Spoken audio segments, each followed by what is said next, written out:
My name is Julie Pearson Little Thunder. Today is Thursday, February 5th, and I'm interviewing Jerry Brown, who was the honored Native alum for OSU in 2013. Jerry, you're an OSU graduate, a Chickasaw tribal member. You served in the Women's Army Auxiliary Corps during World War II. Taught 6th grade for many years, didn't completely retire until you were 90, and now you volunteer twice a week at the OU Medical Center. You gave a wonderful interview for O State Stories, providing lots of information on your time at OSU, your military service, and the highlights, some of the highlights of your life. So this interview will cover a few subjects you didn't discuss, with a focus on your Chickasaw background and the way in which you came to be an OSU honored Native alum. You were born in Oklahoma City and grew up there. What did your mother and father do for a living? My father was a livestock commission man and a rancher. My mother didn't work until after my father died when I was in high school, and then she was a piano teacher. You had just one older sister, is that right? One older sister, and we had a brother between us whom I never knew. He was 4 years younger than I was, and 5 years, he and Owana were 5 years apart. What was your relationship with your grandparents on either side of the family? Well, I really didn't know my paternal grandparents. My paternal grandmother died several years before I was born, and my grandfather moved to California, and people didn't tour back and forth then. But with my grandmother and grandfather Colbert, I saw them at least every other week because we went for Sunday family dinner every other week. The whole family went. So I saw them at least every other week, and often extended periods in the summer. Spent a lot of time with them. What are your memories of the Colbert grandparents? Cookies in the kitchen, cupcakes in the cookie jar, always time to talk and tell us stories, learning how to swim at Blue Hole in Turner Falls from my grandfather when I was 4 years old, camping trips with them, and always several weeks spent with them in the summertime when I was a kid growing up. Wonderful memories. We had a great relationship. They were true role models and brought me up to be very proud of the fact that I was part Chickasaw. Were you around the language at all with your grandparents? No. Were there some other Native families that camped out there when you would set up at Turner Falls? It was our whole family. And my grandmother and grandfather had 11 kids, and most of them at one time or another in the summer would be there. And often, if it was really terribly hot, the women and the kids stayed.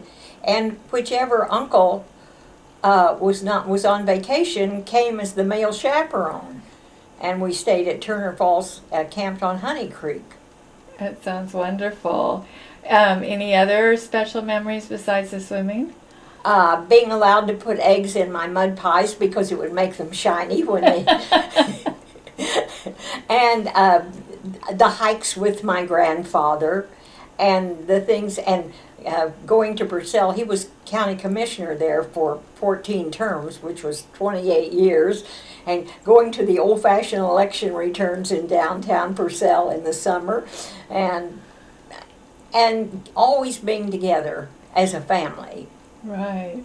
Sounds like a lot of fun. Did you get blackberries, or did you get to know the landscape pretty well up there as well? And yes, and he taught me how to eat the prickly pears off of the prickly pear cactus, and they're delicious, but you have to learn how to peel them so you don't get into the stickers, and how to make a bed with boughs when you were camping out, and a blanket, and how to use a piece of bacon fat on a pin to catch a fish, and mostly how to swim, because I love to do that. Right.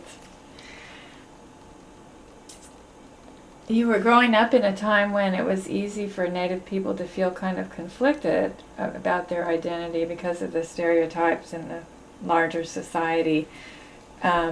and you've sort of mentioned what the situation was in your family, but I wonder if you could expand a little. Well, I just always was, that was the thing I was the proudest of, was always because my mother and my grandparents made it that way, and I didn't know my other grandparents, so they were my shining leader, and I just grew up being proud of who I was. That's wonderful. What, you mentioned that from a young age you wanted to be a teacher, and I'm wondering what you think led you to that. I don't know. I just would line the kids up in the neighborhood and teach school in the summer, and particularly the little ones. I just wanted to teach. Maybe I like the power. You ended up attending Classen, I guess, for elementary and high school? Or? No, I went to Edgemere for grade school, Harding for junior high, and Classen for high school. Okay. So in terms of middle school and high school, do you remember how Oklahoma Native history was presented? Did Yes. you get exposed to it? Oklahoma history we had in the 4th grade, and the book was written by Muriel Matthews, who happened to be my 4th grade teacher, and so she really stressed Oklahoma, the social studies part of it, and so I know exactly how I can even remember the book was dark red. And what about Oklahoma Indian history?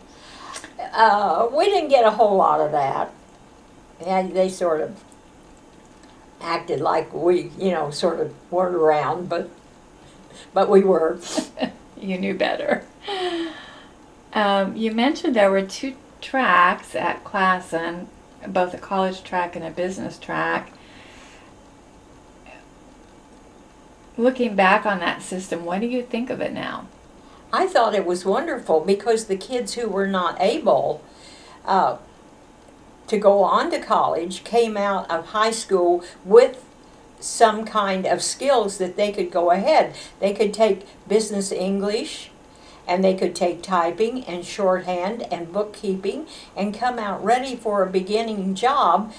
And at that time, there were what they called business colleges in Oklahoma City that lasted about 6 months, sort of like a tech school does now.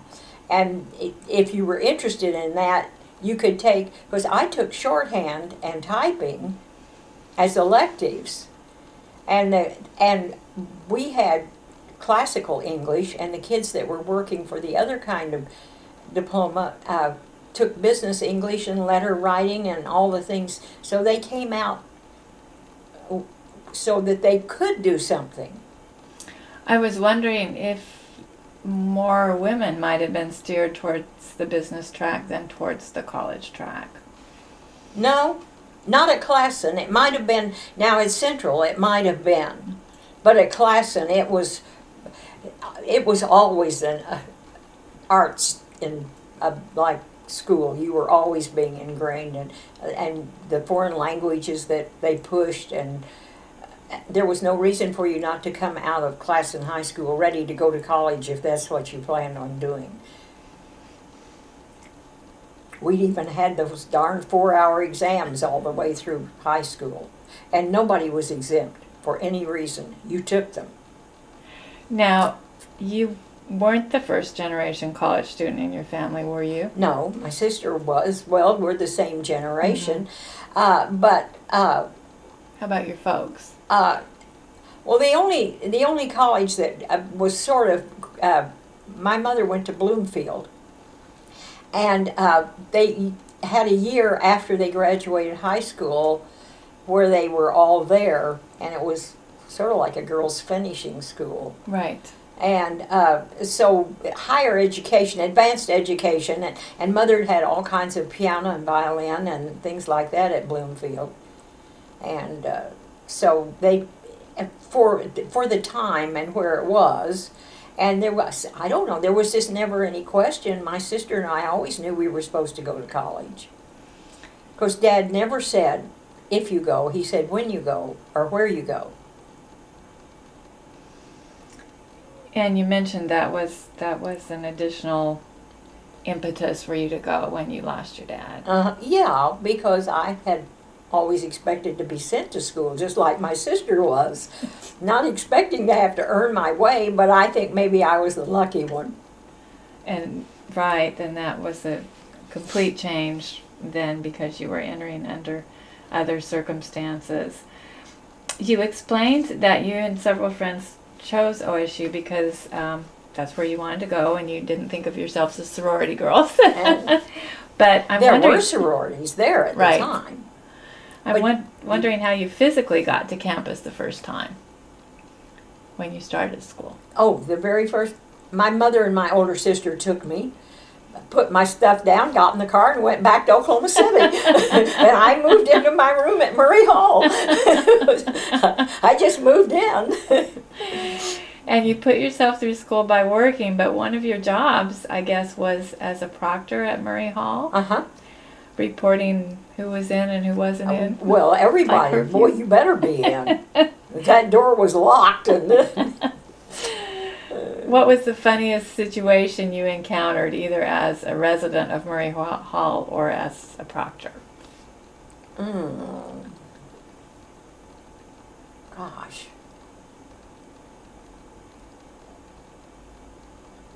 I don't remember anything bad about it, but having to look and account for every girl every night, the 10 of us that were proctors, we had to, and you checked every room, and the girls didn't have to be in their own rooms. They just had to be in the building and in a room, and you wrote down their room number and their names, and then we all got back together and switched till everybody was accounted for. Wow. How many total living? Almost 500. It was a big dorm, and there were 2 girls, and then the last year after the waves came, the last 2 years, there were 3 of us in a room because they took one of the dorms for the waves. Right. You had a special friendship, I guess, with one of your roommates who was blind and helped her to read music. Can you tell us a little more about that? Well, she was born almost complete. She could see daylight and dark and mass, but details, and she was an outstanding girl, and I hope I realized it enough at the time. With that handicap, she was a music major, both piano and voice. And one of the other jobs I held was to read to her. I read, fortunately, because we were the same age, our basic classes often were the same. And I read to her, and she would take down her notes in Braille, including her sheet music. I would read the sheet music to her. And because of my experience with my mother as a piano teacher, I could read the music, but she would take it down in Braille, sit down and memorize it a bit at a time, and go play it or sing it. And ended up being head of the music department at Perkins Institute in Massachusetts for the blind. She was a miraculous girl. And it gave me, I was feeling a little, when I first went, a little, put upon and unlucky because of my father's death, and I was having to work. And then when I got to know Martha, and I thought, I don't have a handicap. She does, and she never complains. And so it just, turned my whole attitude about, okay, everybody has something that's difficult. What a wonderful experience. How often did you get to go home from school? Well, the first year I went home, Thanksgiving, Christmas, and Easter, because I worked most weekends. Right. And we were only allowed 2 weekends a semester off if you were working in the dorm.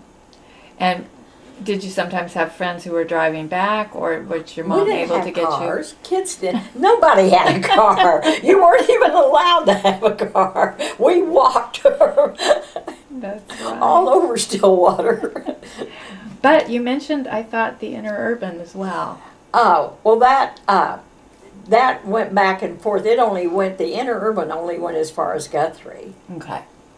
And I rode the interurban back and forth here when I was first married to go shopping in downtown Oklahoma City, because the terminal was right behind Kerr's department store, and you didn't have to park or anything, and you could ride back and forth for a round trip of 35 cents. That was wonderful. So you didn't have to look for a parking place. I believe the first Native student organization wasn't founded until 1948, which was after you graduated from OSU. Did you have much interaction with other Native students while you were on campus? One, Dorothy Camel from Pawnee, and she and I at one year were roommates, or one semester we were roommates. In one of those years we ended up with 3 of us in a room, and she was an engineering student and also played the trumpet. And what were the attitudes of other students towards Native students? I don't think they even paid any attention to it. I don't remember any. Except that somebody'd say, well, you don't look like an Indian, and I'd say, well, I look like my red-headed father. How about a special memory of homecoming at OSU? Oh, probably the first one, because I ended up being on the decorations committee, and we decorated the front of Murray Hall, which was, what we did was the porch, the roof of the porch was where we put up all the decorations, but that was a pretty big job. And somehow, I don't know how, but somehow I got on the committee that did it, and I'd not ever done anything like that, and I thought it was really fun. And then we worked on the float, and I didn't know you punched paper into chicken wire to cut up this paper into little squares and poked it into the... And that was my first experience at either outside decorations or because we had a homecoming parade at Classen, but I don't remember that. I don't know how those floats got made when I was at Classen. You didn't have to make them. Probably the art students. You mentioned in your previous interview that, of course, you enlisted in the Women's Army Auxiliary Corps right after you graduated. And then once you got back from your service, you taught a year before getting married and starting your family. And you sort of eventually got this full-time job at Cleghorn School. Cleghorn. Was this before or after you got your master's degree? I had my master's when I got the full-time job. I had been subbing for years here, and I had my I had my certificate, but to get it renewed, I needed some hours, and I got started, and it was just dumb not to go ahead and get a master's then, because it helped them.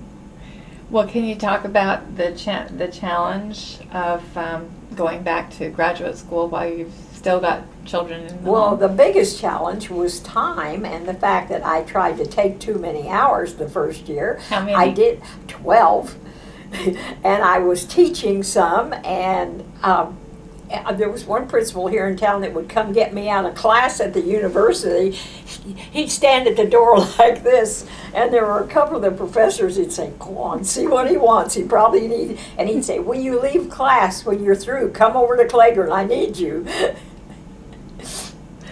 But I had been subbing anyway, because you could sub without a full-time, but then I ended up with my lifetime certificate, and so. So you chose the 6th grade, or was that because that was the opening available? That was the opening that was available at Cleghorn, and that's where I wanted to teach, because that's where my kids had gone to school, and I had done a lot of subbing there, and it was plenty big, but yet it wasn't as big as some of the schools, and it was convenient. Right. About 6 blocks from here. What were some of the challenges and rewards of teaching 6th grade? Finding out each child's needs and being able to meet them. Being able to, because in grade school, and I taught 6th grade, so the material was advanced, being able to teach all of the subjects, which in those days we did, including physical education. And the only special teachers that we had were music teachers when I first started, and then we got physical education teachers. So in terms of teaching history, did you have some opportunities to talk a little more about American Indian history in your 6th grade class? Not when I was teaching 6th grade, because the history class in 6th grade was world history and government. And it was great. It was great material, and I loved it, but it was not American. It was, got that a little later, and some of the, and in the 3rd grade, the kids get it a little younger, a very weak form of it. But the history in 6th grade started out with the 3 major religions of the world, and then went through early civilization, the early Greek and Roman days, up through and past World War I in the books that we were using then. And then Indian education didn't really become a real more powerful force in the schools till the 70s. And I'm not sure that Edmond ever really had a large native student population. Not since I've been here. Right. So there was no programming that you were able to draw upon? We did get the place where we had Indian counselors here, and I usually had 2 or 3 kids in my class, and and the Indian counselors came and spent a certain amount of time each week with those kids, and the young lady we had at Cleghorn was very good. What are some changes that you've observed in public education in general over the years? Oh, well, one thing is those kids have more special classes now. It's not quite as basic, and in some ways that's good, in some ways it's not. I think that it used to be more difficult than it is right now. By the time the kids, and I think it was much better when the 6th grade was in a grade school, because those kids are young to have so many teachers, and if you have them all in, they're your kids, and you know their weaknesses and their strengths in every subject, and know which ones they need special help in. And if you just have them for a class or 2 a day, you can't get to know the kids. And they still, and almost any retired 6th grade teacher will tell you this. In fact, we fought the school board about it here. All the 6th grade, we banned it. We need to keep our kids in the 6th grade. At grade school, they're not ready for 5 teachers a day yet.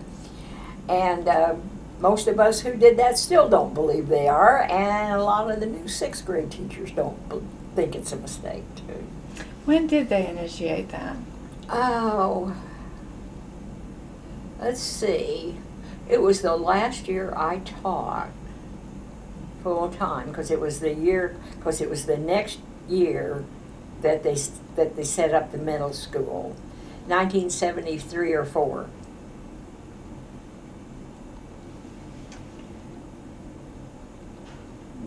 What about the situation for Native students in particular since you started teaching, and then of course went on to sub for many years?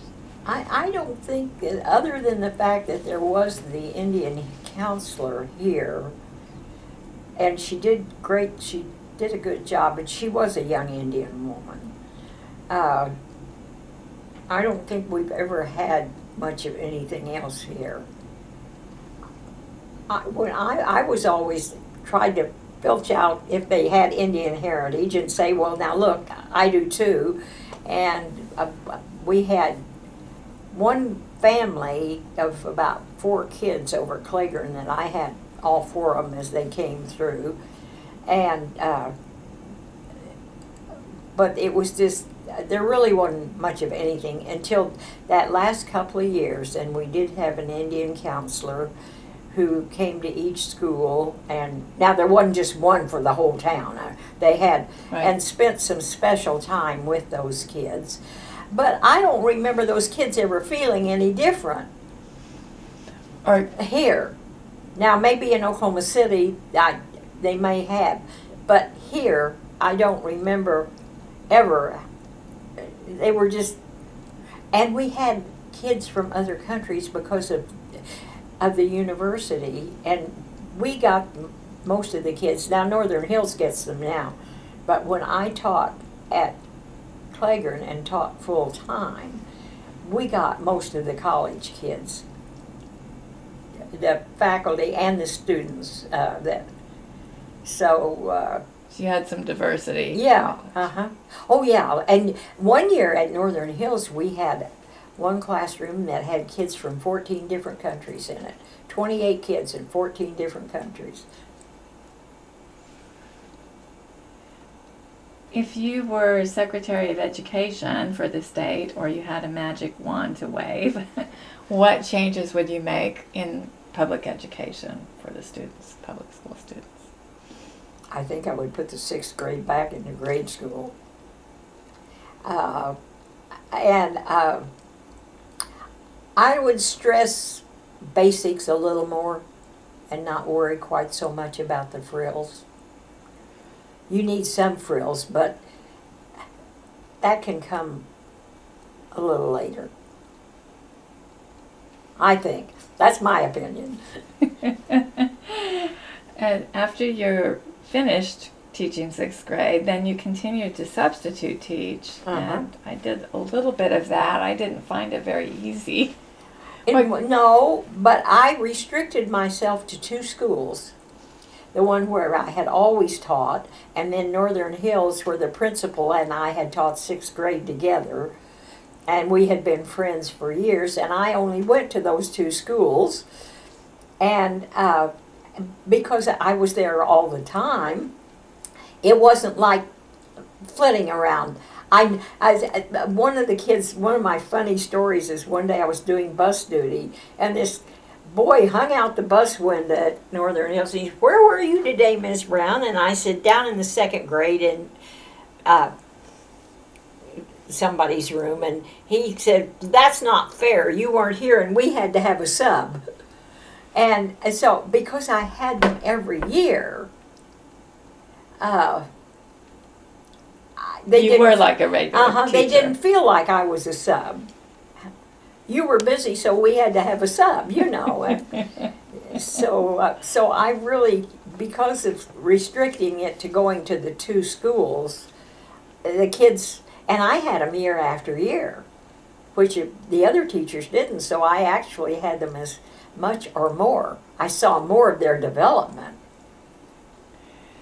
How about your activity with the Teachers Association? And I'm not sure what the official name is. Well, it was the Oklahoma Educational Association then. It was OEA. And it was sort of a formal and, you know, a business meeting and teachers meeting in the fall. It was not, now I know in Oklahoma City now they are union, which that has never come up here in Edmond. Or it hadn't when I was teaching up to 3 years ago. I'd never heard it mentioned, and it's still, they belong to the OEA and the NEA here. Right. You won the Teacher of the Year award for the longevity of your teaching career, is that right? No, it's the way it's done here. Every school every year elects a Teacher of the Year. And then those teachers, the information and stuff is all over town, and they elect one to go to the fairgrounds. One outstanding teacher. Yeah, to go to the fairgrounds. And of course the system has gotten so much bigger now. Just unreal how big it has gotten in comparison to what it was when I first started. When did you get that award? I don't remember. Was it in the 90s still? No, oh no, Oh, it was okay. before I retired, which was in the 70s, Mm-hmm. before I retired from teaching full time. How did it feel to get that Oh, award? it was wonderful.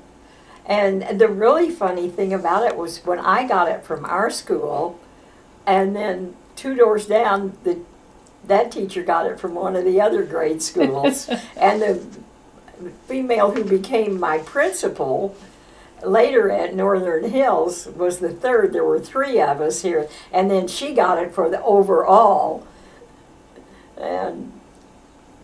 But there were people I knew really well and people who were far more deserving than I probably was, and I think we all 3 felt like that about it. Whichever one of us does, we deserve it.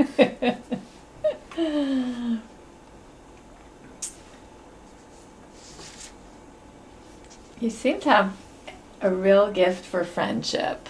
Have had a real gift for friendship. I've had a over the years. wonderful experience with friends. I like the friends that we were friends all the way through junior high and high school, and even though we went to different universities, we stayed friends. And when I was in service, every time I came home, they got together. We all got together at least once, usually 2 or depending on how much time I had. And afterwards, then, after the war was over and we were all home, there were 4 of us that lived in the Oklahoma City area. And then one girl lived in Oregon, and Betty Ingram lived in Texas for a while, but before that she lived in Spain. She ended up being a professor in Spain at the university. And so we all, we got together 2 or 3 times a year. And the gal that was a doctor had a big house down in Crown Heights. And her kids, by then, as our kids were all grown and everything, we'd have an old-fashioned house party at her house for 2 or 3 days once a year. And we stayed at her house because she had 4 kids, so she and her husband were both doctors, so they had a big house. And so there was enough bedrooms so we didn't even have to lose our evening time. We could just go and spend 3 or 4, and we'd go off on day trips and On an all-time visit, how fun. Just the women. And we just had a great time all the time. And Pam was still alive until last spring. She's been dead just about a year. It'll be a year in March. She died last March. There were still 2 of us for quite a while, but there's not any of that group left. So You and your husband traveled quite a bit, I guess, once he retired. yeah, we did. We ran around in the summer all the time, and in the winters we were in and out. Did you make any trips overseas I went to the Galapagos Islands and to England. by yourself? Well, I went with a friend whose husband didn't want to go either. And the Galapagos Islands, that was a wonder. Everybody needs to do that. I had to go on a crawl across my feet and lay down and go to sleep. And it was a great trip. And the trip to England was too. In what way?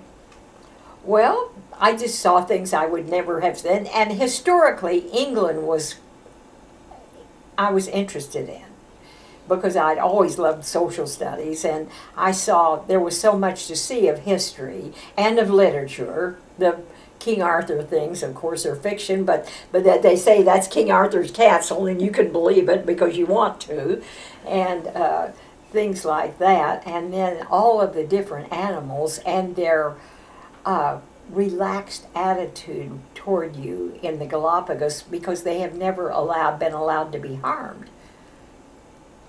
And I had an iguana crawl across my foot and lay down and go to sleep. I swam with a little sea lion, and that was just really fun. Oh my goodness, yes. those things, and then everything that you can see it. There's so much to see in the British Isles anyway. I would like to have gone more places than I did, but I saw nearly all of the United States. That's fantastic. Have you been to the Southeastern Indian Arts Festival, CSAM? And it's not been going on all that long. I think it's 8 or 9 years old now. Yeah, I've been, well, I went to the one last year, and then 1 year before when it was at Tishomingo, I went. I've been a couple of times. Once it's at Sulphur. Well, the Sulphur one, the one at Tishomingo, there were, it wasn't just an art festival. There was a wonderful art show, but it was the yearly. For Chickasaw Nation Days. Yeah, but they always have a great art thing there too. So, right. And so I've done that a couple of times, and I've gone to the art festival down at the New Artesian Hotel. Yes, and you mentioned you met Margaret Roach Wheeler, who's going to be the honored elder artist at the Tulsa Indian Arts Festival. I think I think she certainly deserves it. Had you seen her clothing before? No, I had not. What were your impressions? I liked it. Great. She does beautiful work. And I noticed some other native art in your home here. Yeah, I've always had some. I love those little, but now, these are not native. No. I mean, they're Christoffersons, Right. and they are originals. Right. But with a name like Christofferson, I don't think she's Indian. I've not ever been able to find out. But I gathered them up one at a time. Well, I got the two in the middle to begin with, the very first time. And then I got them, and then the others have just been. And this one. You have a Ben Harjo. Yeah, and I've got couple it. of those. Down at, he was doing a lecture and a sale down at Penn Square one time when Margaret and I just happened to end up down there, and we practically fought over that picture.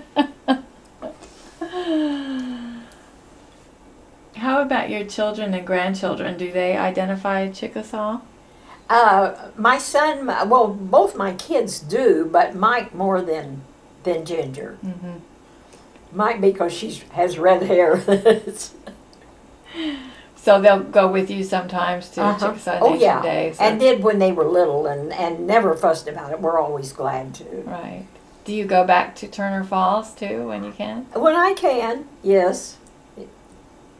Good memories over there. And just fun to see, and I think, okay, I was here, and it's changed a bit, but it's still.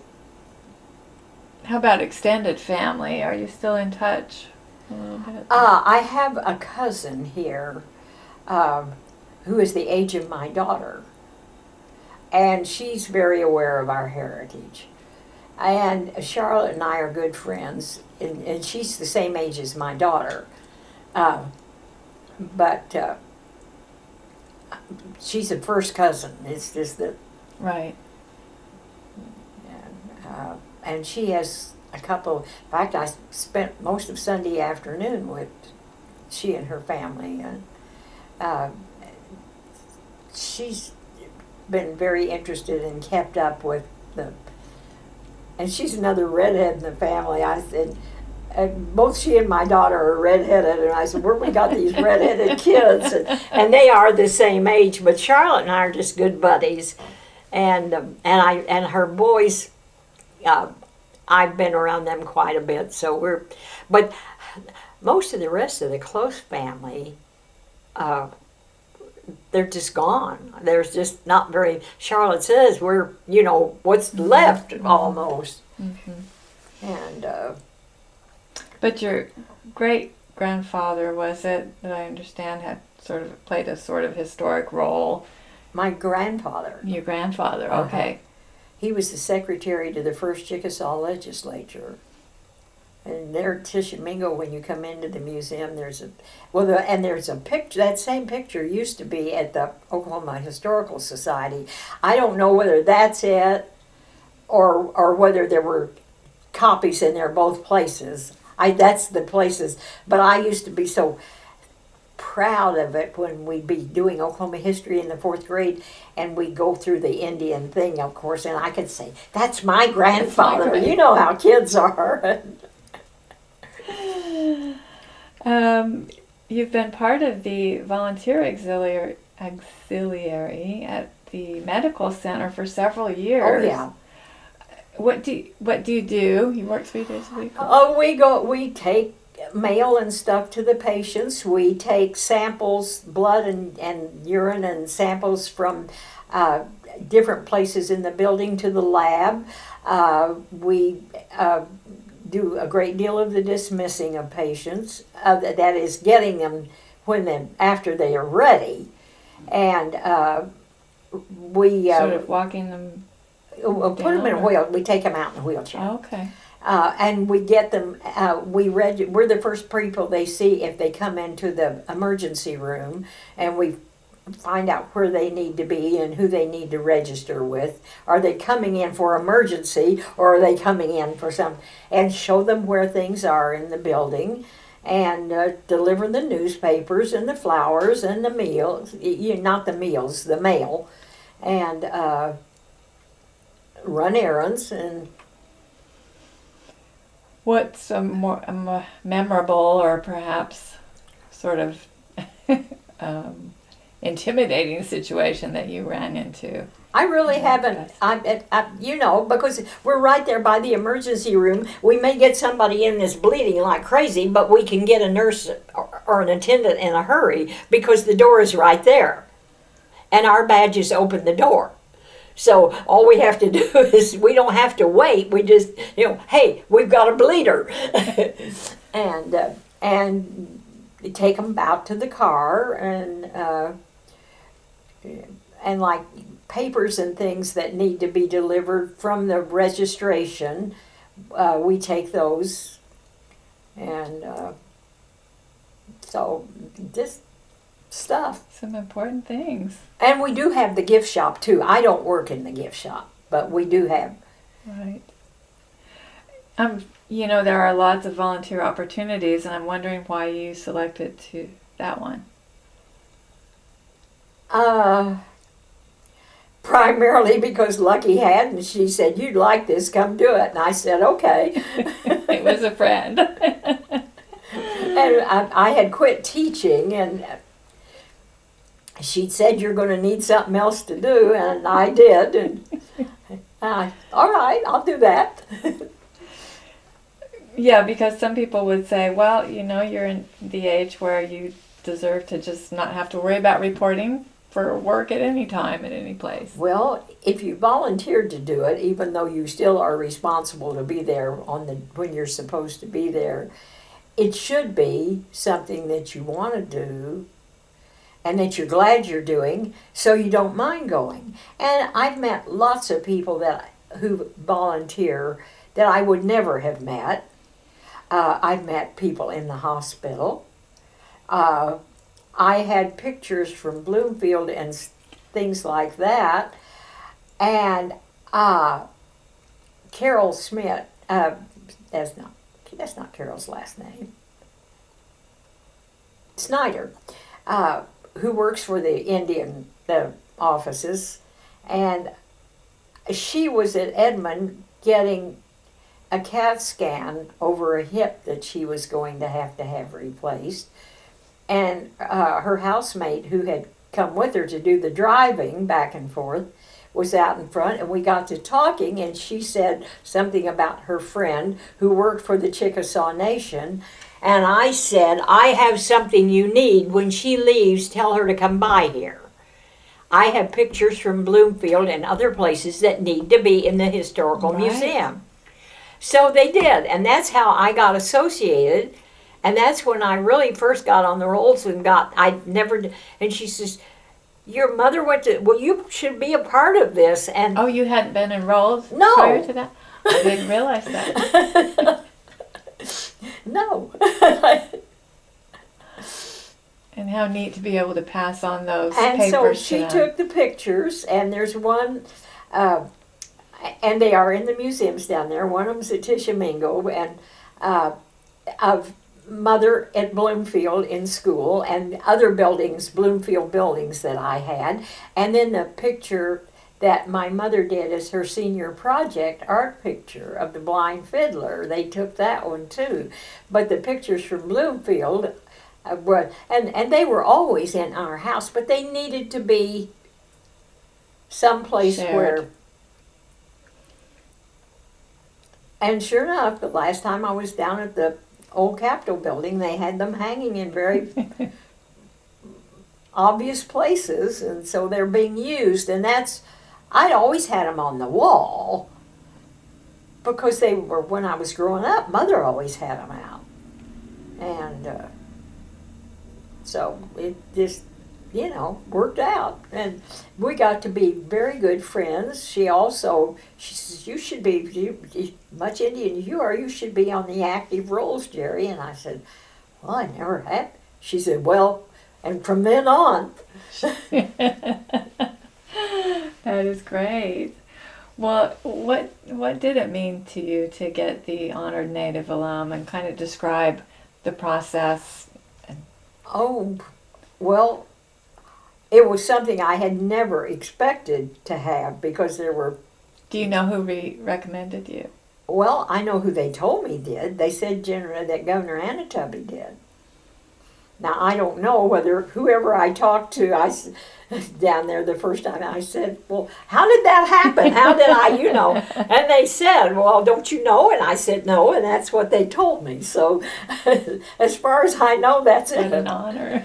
And apparently, but then I had the AARP Outstanding Indian Chickasaw Woman Award earlier in the year. Okay. And so he could have, and I had met him a couple of times and been impressed with his, he looks great for the tribe. Yes, they're doing some He's great made things. us, he has, and of course there are a lot of Culberts there in the legislature and stuff too, so, and we're all kin to each other. My grandmother used to say, don't talk about anybody in Purcell, honey. Everybody in town's either a Culbert or a Love, and we're kin to each other. So, actually, when you got your award, the dinner and etc., can you describe that experience a little? At Stillwater? Mm-hmm. Oh, it was wonderful because there was a wonderful reception in the afternoon and all kinds of young people and lovely gifts, which were far too much, but they are beautiful. And getting to meet all of those people. And Chase Carter, I had known all his life. And he was the one who called and told me. And he grew up here in town. His mother was the organist at our church. He played the organ at our church. I have known that kid since he was before. When he called, he said, "This is Chase Carter, man. What are you calling me about, Chase?"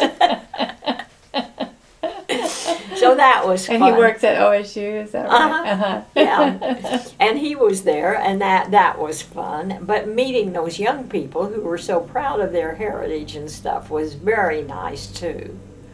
And you kept your reserved parking Yes, I was. placard, I and we'll thought take that, a picture of that. I thought that was just hilarious. When we got there, Martha was driving, and she says, "Where are we going to find a parking place?" And Hugh was in the car, and he says, "Right there. It says reserved for Jerry Brown."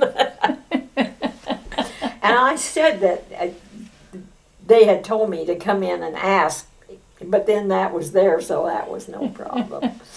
Did they ask you to give a brief speech, or? Oh, a little one. Not everybody was coming and going, and then they all presented these wonderful gifts, and so I certainly thanked them for that and had them explain some, how they had and why, and that was it was very, very. And what was the how and why? Well, they just. You explained the how, but particularly why they picked you. I know they said, well, everything you've done and your experiences, and I thought, well, I was just being a teacher and a veteran. I guess that's that's about my claim to fame. But there are some wonderful experiences. I urge everybody to go back and look at Mary Larson's interview with you for O State Stories and all of your experiences in the military, etc. Oh, it was. That was. You know, it was. It was. There was a lot of it that was hard work, but I wouldn't give anything up for my mil. I never had any desire to stay in after the war. Well, of course, we were just dismissed, and then some of the girls later, they reopened it and they rejoined the ones that I had known and been. But I wouldn't give anything for that time and how I felt while I was doing it. That I was really doing something worthwhile, and my job was fascinating. And if what you're doing holds your interest, then it's just. And when I was seeing that movie just recently about the young man, the Olympian who had run as a kid, the Italian one, and he'd been in the Japanese. Oh, yes. I can't think of the name of it, and it's one of two movies I've seen in the last year. But anyway, those films, those were actual films like we developed and printed. And I wasn't sure some of them weren't some of them, that they're the scenes they were showing, because they were so familiar. Wow. Particularly the ones in the B-24s and the B-17s coming in, and the shot they showed of them washing the tail gunner out. We did that one in the lab, but it was, they stuck. I did not see anything in that movie that I did not think was true. You felt because it was a we good had those films. representation of what had actually happened. Wow. So. But it must have been a powerful experience to see that film. I want to see that. Was there anything you forgot to talk about before we take a look at your pictures, or anything you'd like to add? I think we pretty much covered my life. Well, we're going to pause and talk about some of your pictures that you have.